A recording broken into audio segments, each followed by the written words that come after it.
Today I wanted to talk with you about breast reduction surgery. As a group, the patients who have breast reduction are probably the happiest patients I have in my practice.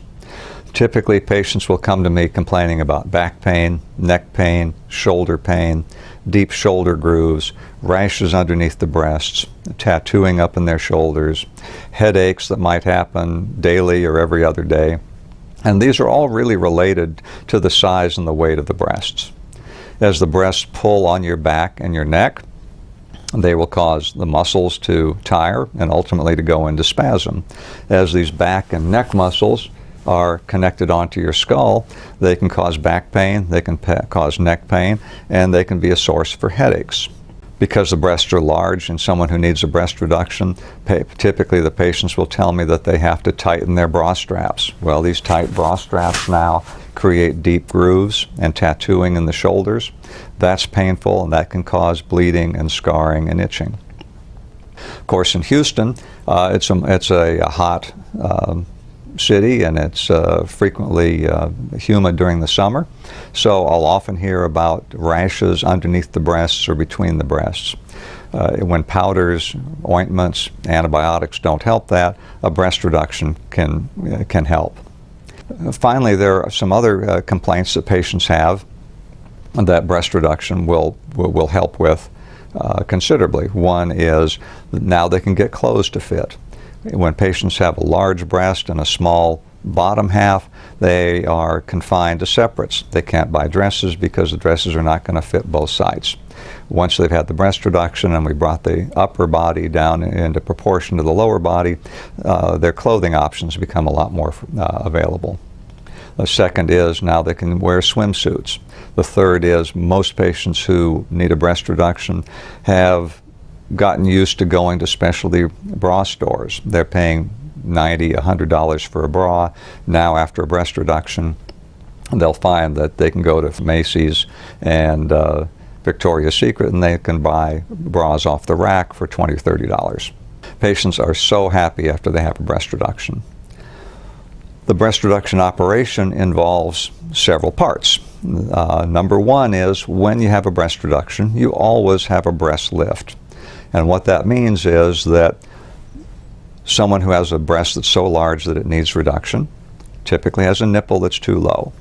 The first part of the operation is to move the nipple from where it is higher onto the chest wall to where it actually belongs.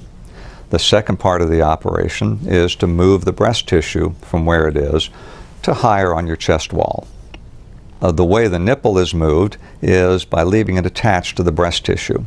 If I move the nipple attached to the breast tissue and I move the breast tissue and the nipple as a unit from where it is now up to where it belongs on the chest wall in the right position, I can leave the nipple attached to the blood supply so it survives the transfer. I can leave it attached to the nerve supply so that most patients will have feeling after the operation.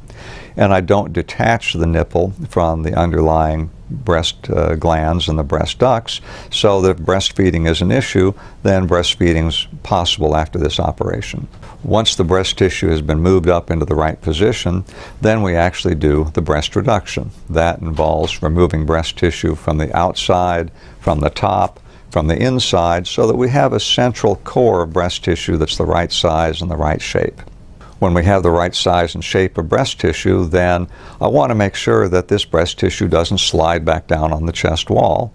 So what I'll do is actually take stitches and I'll sew the breast tissue to the muscles of the chest wall. That way, I'm not going to ask the skin to do all of the work of holding the breast tissue up. Once we have the size and shape of the breast tissue right, we have the nipple in the right position, now what we find is that there's too much skin around the breast. It's both too wide and it's too long. So the breast skin is removed both in a horizontal direction and a vertical direction, so now it fits around the new shape of the breast.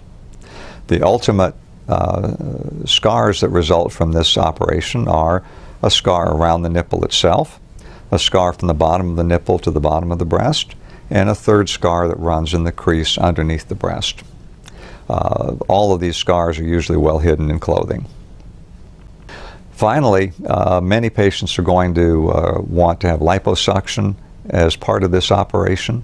Liposuction along the side of the chest wall, helps define the chest wall, helps define the junction between the breast and the chest wall, and will give a much better result in a lot of patients who have a breast reduction. Also, we'll frequently see patients who have some fat accumulation up under the arm, and liposuction in that area really augments the breast reduction and helps us give a better result. As I said earlier, patients who have breast reduction are probably the happiest patients in my practice. This is a great operation. It's wonderful for the patients, and it's fulfilling for me.